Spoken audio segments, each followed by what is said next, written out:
Apple কোম্পানির founder Steve jobs, যিনি একজন ব্রিলিয়ান্ট লিডার, যাকে নিয়ে হাজার হাজার মোটিভেশনাল ভিডিওতে পুরো ইউটিউব ভরে আছে। হয়তো তুমি ওরকম অনেক ভিডিও দেখেছ, তবে আজকের এই ভিডিওটা একটু অন্যরকম হতে চলছে। আচ্ছা, যদি এরকম হয় যে স্টিভ জবস তার 50 বছরের জীবনে যা যা শিখেছেন তা যদি আমি তোমাকে মাত্র 15 মিনিটে শিখিয়ে দেই, তাহলে বিষয়টা কেমন হবে? উত্তরে হয়তো বলবে, হ্যাঁ ভালোই তো। আসলে আজ সেটাই হতে চলছে। 2005 সালে স্ট্যানফোর্ড ইউনিভার্সিটিতে স্টিভ জবস একটি স্পিচ দিয়েছিলেন, আর এতে তিনি তার জীবনের সবচেয়ে বড় লার্নিংকে মাত্র 15 মিনিটে বলেছিলেন, আর সেটা 3টি গল্পের মধ্য দিয়ে। এখন যদি আমি তোমাদেরকে জিজ্ঞেস করি যে স্টিভ জবসের সেই স্ট্যানফোর্ড কমেন্সমেন্ট স্পিচটা তুমি কি শুনেছিলে, কয়েকজন বাদে বেশিরভাগ মানুষ হয়তো বলবে যে না, আমি শুনিনি। আর এই না শোনার একটা বিশেষ কারণ হতে পারে সেই স্পিচটা ইংলিশে ছিল। বড় বড় মোটিভেশনাল স্পিকাররা এই স্পিচটাকে হাইলি রেকমেন্ড করেছেন সবার জন্য। জীবনে একবার হলেও যে স্পিচটা প্রতিটি মানুষের শোনা উচিত। বাট শুধু ল্যাঙ্গুয়েজ ব্যারিয়ারের জন্য ওয়ার্ল্ডের সবচেয়ে সেরা স্পিচটা, পৃথিবীর সেরা অনুপ্রেরণামূলক বক্তব্যটা তুমি শুনতে পারবে না, তা তো হতে পারে না। তাহলে আজ কথা সব স্টিভ জবসের। আমি শুধু ভয়েস দিয়ে বাংলায় আর অনেক সহজ ভাষার ব্যবহার করে সেই বক্তব্যটা তোমাদের শোনাচ্ছি, যাতে তুমি বলতে পারো যে হ্যাঁ, সেই পৃথিবী বিখ্যাত ভাষণটা আমি শুনেছিলাম। তাহলে কিছু সময়ের জন্য মনের সব চিন্তার বাইরের কোলাহল থেকে নিজেকে একটু মুক্ত করে নাও।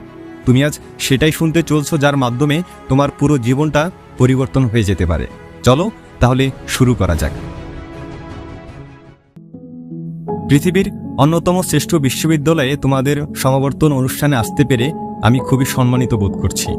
সত্যি বলতে কি, আমি কখনো কোনো বিশ্ববিদ্যালয় থেকে পাশ করিনি, আর আজকেই আমি কোনো বিশ্ববিদ্যালয়ের সমাবর্তন অনুষ্ঠান সবচেয়ে কাছ থেকে দেখছি। আজ আমি তোমাদের আমার জীবনের 3টি গল্প শোনাতে চাই। আহামরি কিছু না, শুধু 3টি গল্প। প্রথম গল্পটি হচ্ছে জীবনটাকে এক সুতোয় বাঁধা নিয়ে। রিড বিশ্ববিদ্যালয়ে ভর্তির 6 মাসের মাথায় আমি পড়ালেখা ছেড়ে দিই। অবশ্য বিশ্ববিদ্যালয় পুরোপুরি ছেড়ে যাওয়ার আগে প্রায় বছর দেড়েক আমি সেখানে ছিলাম। আমি কেন পড়ালেখা ছেড়েছিলাম? ঘটনার শুরু আমার জন্মের আগে থেকে। আমার মা ছিলেন বিশ্ববিদ্যালয়ের একজন অবিবাহিতা শিক্ষার্থী। তিনি আমাকে দত্তক দিতে চাইলেন। মা আমাকে এমন পরিবারে দত্তক দিতে চাইলেন যাদের বিশ্ববিদ্যালয়ের ডিগ্রি আছে। একজন আইনজীবী ও তার স্ত্রী আমাকে দত্তক নেওয়ার জন্য রাজি হলেন। কিন্তু জন্মের পর আমার মা বাবার মনে হলো তারা আসলে একটি মেয়ে সন্তান আশা করেছিলেন। গভীর রাতে তারা সেই আইনজীবী পরিবারকে ফোন দিয়ে বললেন, অপ্রত্যাশিতভাবে আমাদের একটি ছেলে সন্তান হয়েছে, আপনারা কি তাকে দত্তক নিতে চান? তারা বললেন, অবশ্যই। আমার মা পরে জানতে পারলেন আইনজীবী পরিবারের কেউই বিশ্ববিদ্যালয় থেকে পাশ করেননি। আমার দত্তক বাবা এমনকি হাই স্কুলও পাশ করেননি। এসব জেনে আমার মা দত্তক চুক্তিপত্রে স্বাক্ষর করতে রাজি হননি।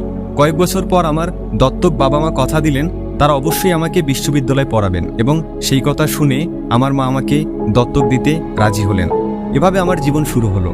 17 বছর পর আমি সত্যিই বিশ্ববিদ্যালয়ে গিয়েছিলাম, কিন্তু আমি বোকার মতো স্ট্যানফোর্ডের মতো ব্যয়বহুল একটি বিশ্ববিদ্যালয় বেছে নিয়েছিলাম। আমার নিম্ন মধ্যবিত্ত বাবা মায়ের সব জমানো টাকা আমার পড়ালেখার পেছনে খরচ হয়ে যাচ্ছিল। 6 মাস এভাবে যাওয়ার পর আমি এর কোনো মানে খুঁজে পাচ্ছিলাম না। আমার ভবিষ্যৎ জীবন তৈরিতে সেই বিশ্ববিদ্যালয় কতটা ভূমিকা রাখবে সেটা আমি বুঝতে পারছিলাম না। অথচ আমি আমার বাবা মার সারা জীবনের জমানো টাকা লেখাপড়ার পিছনে ঢেলে দিচ্ছিলাম। তাই আমি বিশ্ববিদ্যালয় ছেড়ে দেওয়ার সিদ্ধান্ত নিলাম এবং বিশ্বাস রেখেছিলাম যেন এরপর সবকিছু ঠিকঠাক চলে। সে সময়ের প্রেক্ষিতে সিদ্ধান্তটা ভয়াবহ মনে হলেও এখন বুঝতে পারি সেটা ছিল আমার জীবনের অন্যতম সেরা সিদ্ধান্ত। পড়ালেখা বন্ধ করে দেওয়ার পরে আমি সহজেই বিরক্তিকর সব ক্লাস থেকে মুক্তি পেলাম এবং তারপর আমার পছন্দের ক্লাসগুলোতে ভর্তি হতে শুরু করলাম। তখনকার সব ঘটনাই খুব রোমান্টিক ছিল না। আমার নিজের কোনো থাকার জায়গা ছিল না, তাই আমি আমার বন্ধুদের রুমের মেঝেতে ঘুমাতাম। ব্যবহৃত কোকের বোতল ফেরত দিয়ে আমি 5 সেন্ট করে পেতাম এবং তা দিয়ে খাবার কিনে খেতাম। সপ্তাহে অন্তত একবার ভালো খেতে প্রতি রবিবার রাতে 7 মাইল হেঁটে শহরের অপর প্রান্তে হরেকৃষ্ণ মন্দিরে যেতাম। আমার ভীষণ ভালো লাগতো। আমার কৌতূহল আর ইনটিউশনের কারণে আমি বেপরোয়া যা কিছুই করেছি পরবর্তীতে তার বেশিরভাগই আমার কাছে মূল্যবান হিসেবে প্রতীয়মান হয়েছে। তোমাদের একটা উদাহরণ দেই। রিড কলেজে সেই সময় সম্ভবত দেশের সেরা ক্যালিগ্রাফি কোর্স হতো। ক্যাম্পাসে সব পোস্টার আর লেবেল আঁকা হতো হাতে করা ক্যালিগ্রাফি দিয়ে। যেহেতু আমি আর বিশ্ববিদ্যালয়ের ছাত্র ছিলাম না, তাই সহজেই ক্যালিগ্রাফি শেখার নতুন একটা কোর্সে ভর্তি হয়ে গেলাম। আমি সেরিফ ও স্যান্স সেরিফ টাইপসেস শিখলাম। বিভিন্ন ফন্টের স্পেস কমানো বাড়ানো সহ চমৎকার টাইপোগ্রাফি তৈরির কৌশল শিখলাম। ব্যাপারটা ছিল দারুণ, ঐতিহাসিক, বিজ্ঞানের বাইরে একটা আর্ট। যা আমাকে ভীষণ আকৃষ্ট করেছিল। এই ক্যালিগ্রাফি জিনিসটা যে আমার জীবনে কাজে আসবে সেটা আমি কখনো ভাবিনি। কিন্তু 10 বছর পর আমরা যখন প্রথম ম্যাকিনটশ কম্পিউটার ডিজাইন করি তখন সেই জ্ঞানের পুরোটাই আমার কাজে লেগেছিল। ম্যাক কম্পিউটারে আমরা সেই ডিজাইনটাই ব্যবহার করি। এটি ছিল সুন্দর টাইপোগ্রাফি সমৃদ্ধ প্রথম কম্পিউটার। আমি যদি সেই ক্যালিগ্রাফি কোর্সে ভর্তি না হতাম তবে ম্যাক কম্পিউটারে নানান টাইপফেস আর আনুপাতিক দূরত্বের ফন্ট থাকতো না। আর যেহেতু উইন্ডোজ ম্যাকের কাজই নকল করেছে তাই বলা যায় কোনো পার্সোনাল কম্পিউটারেই এ ধরনের ফন্ট থাকতো না। বিশ্ববিদ্যালয় না ছাড়লে আমি কখনোই ক্যালিগ্রাফি কোর্সে ভর্তি হতাম না। ফলে পার্সোনাল কোনো কম্পিউটারই হয়তো কখনো এত সুন্দর ফন্ট থাকতো না। অবশ্য বিশ্ববিদ্যালয়ে থাকাকালীন সময়ে সেসব বিচ্ছিন্ন ঘটনাগুলোর এমন যোগসূত্র তৈরি করা সম্ভব ছিল না। কিন্তু 10 বছর পরে পিছনে ফিরে তাকালে তার সবকিছুই পরিষ্কার বুঝতে পারি। তুমি কখনোই ভবিষ্যতের দিকে তাকিয়ে অতীতের বিচ্ছিন্ন ঘটনাগুলোকে এক সুতোয় বাঁধতে পারবে না। এটা শুধুমাত্র পেছনে তাকিয়ে সম্ভব। তাই তোমাকে বিশ্বাস করতেই হবে যে বিচ্ছিন্ন সব ঘটনা ভবিষ্যতে একটা ভালো ফল তৈরি করবে। তোমাকে একটা কিছুর উপর বিশ্বাস রাখতেই হবে, তোমার নিছক ধারণা, ভাগ্য, জীবন, কর্ম, কিছু একটা। যদি তুমি বিশ্বাস করো যে জীবনের বিচ্ছিন্ন সব ঘটনা একদিন ভালো ফল বয়ে আনবে, তবেই তুমি মনের কথা মতো চলতে পারবে, আর এভাবেই তুমি সফল হতে পারবে। আমার দ্বিতীয় গল্পটি ভালোবাসা আর হারানোর গল্প। আমি ভাগ্যবান ছিলাম। জীবনের প্রথম দিকেই আমি আমার ভালোবাসার কাজ খুঁজে পেয়েছিলাম। 20 বছর বয়সে আমি আর রোজ মিলে আমাদের পারিবারিক গ্যারেজ অ্যাপেল কোম্পানি শুরু করেছিলাম। আমরা কঠোর পরিশ্রম করেছিলাম।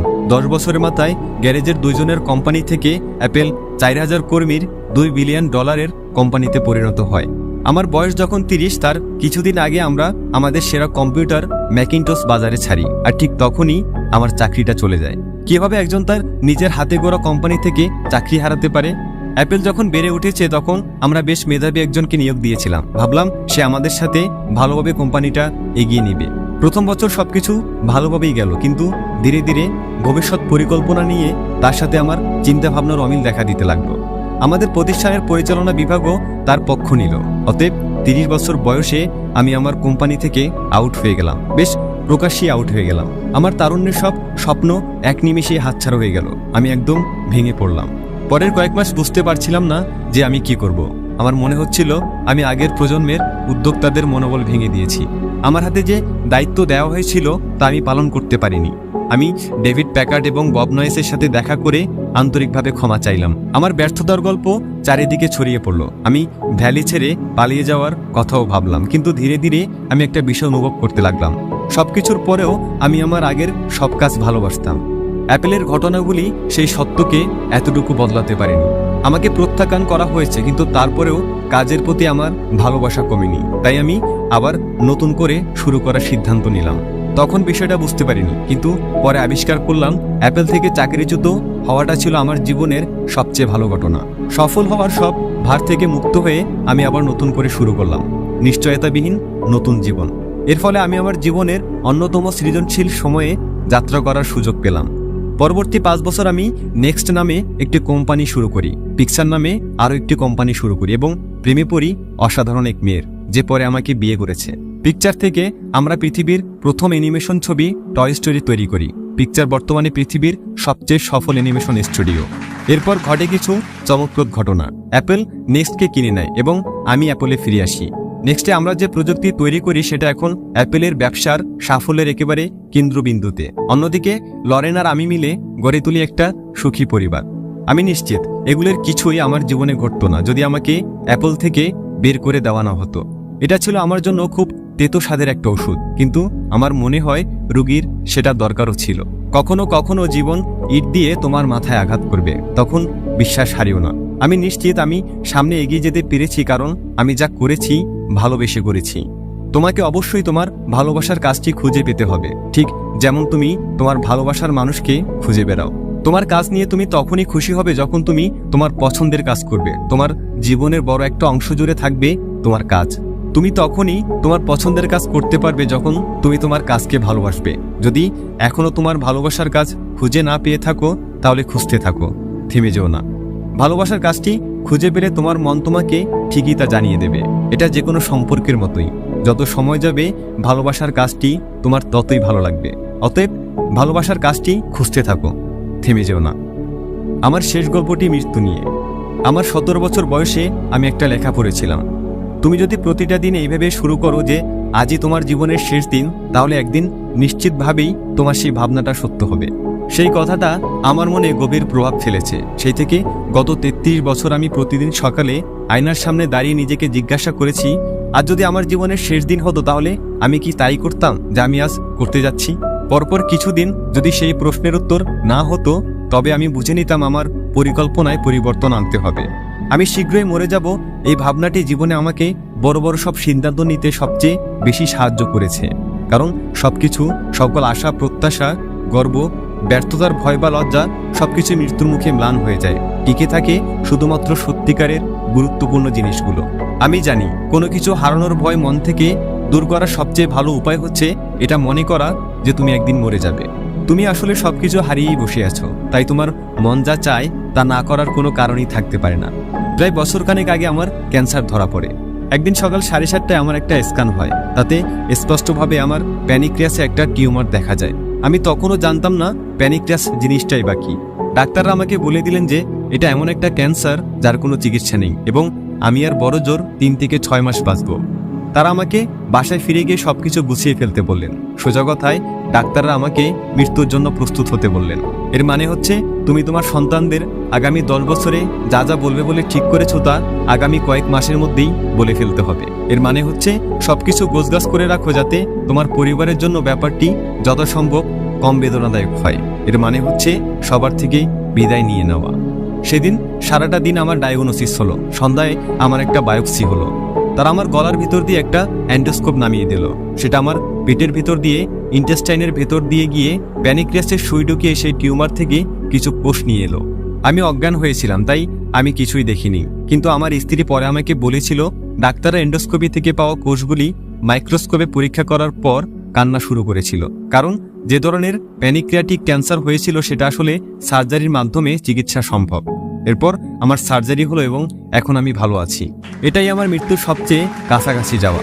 আমি আশা করি আরও কয়েক দশকের জন্য আমাকে যেন মৃত্যুর কাছাকাছি আর যেতে না হয়। মৃত্যু আগে আমার কাছে শুধুই ভাবনার পর্যায়ে ছিল, কিন্তু ভয়াবহ সে অভিজ্ঞতার পরে এখন মৃত্যুর সম্পর্কে আগের চেয়ে অনেকটা নিশ্চিতভাবেই কিছু কথা তোমাদের জানাতে পারি। আসলে কেউই মরে যেতে চায় না, এমনকি যারা স্বর্গে যেতে চান তারাও সেখানে যাওয়ার জন্য মরতে চান না। কিন্তু তারপরে মৃত্যুই আমাদের সবার চূড়ান্ত গন্তব্য। মৃত্যু থেকে কেউই পালাতে পারেনি এবং সেটাই হওয়া উচিত। কারণ মৃত্যুই সম্ভবত জীবনের সবচেয়ে বড় আবিষ্কার। এটা জীবনটাকে বদলে দেওয়ার এজেন্ট। মৃত্যু পুরনোকে ধুয়ে মুছে নতুনের জন্য জায়গা করে দেয়, আর এই মুহূর্তে তোমরাই সেই নতুন। কিন্তু ধীরে ধীরে বয়স বাড়ার সাথে সাথে তোমরাও ধুয়ে মুছে যাবে। সেদিন খুব দূরে নয়। এতটা নাটকীয়ভাবে বলার জন্য দুঃখিত, কিন্তু এটাই পরম সত্য। তোমাদের সময় সীমিত, তাই অন্য কারো জীবনযাপন করে সময় নষ্ট করো না। অন্যের চিন্তাভাবনার ফলে যে বিশ্বাস জন্ম নেয়, সেই বিশ্বাসের ফাঁদে পড়ে নিজের জীবনটা চালিও না। অন্যের মতামতের কোলাহলে নিজের মনের কথাগুলোকে চাপা দিও না। সবচেয়ে বড় কথা, সাহসী হও, যেন নিজের মনের কথা মতো চলতে পারো। শুধুমাত্র তোমার মনই জানে তুমি আসলে কি হতে চাও, বাকি আর সবই মৌন। আমি যখন তরুণ ছিলাম তখন একটা পত্রিকা বের হতো যার নাম ছিল দ্য হোল আর্থ ক্যাটালগ। পত্রিকাটি আমাদের প্রজন্মের কাছে পবিত্র গ্রন্থের মতো ছিল। সেটা বের করেছিলেন স্টুয়ার্ট ব্রান নামে একজন ভদ্রলোক, যিনি মেনল পার্কের কাছেই থাকতেন। তিনি তার কাব্যময়তা দিয়ে পত্রিকাটি জীবন্ত করে তুলেছিলেন। এটা ছিল 60-এর দশকের শেষ দিকের কথা। কম্পিউটার এবং ডেস্কটপ পাবলিশিং তখনও শুরু হয়নি, তাই পত্রিকাটি টাইপরাইটার, কাঁচি, পোলারয়েড ক্যামেরা এসব দিয়ে তৈরি হয়েছিল। পত্রিকাটি ছিল কাগজের মোড়কে বাঁধা গুগলের মতো। আদর্শগত বহু তথ্য ও চমৎকার ধারণায় সমৃদ্ধ পত্রিকাটি গুগলের 35 বছর আগে প্রকাশিত হয়েছিল। স্টুয়ার্ট তার দলবল নিয়ে দ্য হোল আর্থ ক্যাটালগের অনেকগুলি সংখ্যা বের করেছিলেন। পত্রিকাটি প্রকাশনা শেষ হয় একটা সমাপ্তি সংখ্যা দিয়ে। এটা ছিল 70-এর দশকের মাঝামাঝি সময়ের কথা। আমার তখন তোমাদের মতো বয়স। পত্রিকাটির সমাপ্তির সংখ্যায় পেছনের মোড়কে ভোরের গ্রামের পথের একটা ছবি ছিল। তোমাদের মধ্যে যারা অ্যাডভেঞ্চার প্রিয় তারা হয়তো তেমন গ্রামের পথে বেড়াতে যেতে পারো। ছবিটার নিচে লেখা ছিল, ক্ষুধার্ত থেকো, বোকা থেকো। বিদায়ের সময় এটাই ছিল তাদের শেষ মেসেজ, ক্ষুধার্ত থেকো, বোকা থেকো। আমি আমার জন্য আজীবন এটাই প্রার্থনা করেছি। আর আজ গ্র্যাজুয়েশন শেষে তোমাদের নতুন জীবন শুরুর মুহূর্তে আমি সেই প্রার্থনাই তোমাদের জন্য করছি, ক্ষুধার্ত থেকো, বোকা থেকো। সবাইকে অনেক ধন্যবাদ।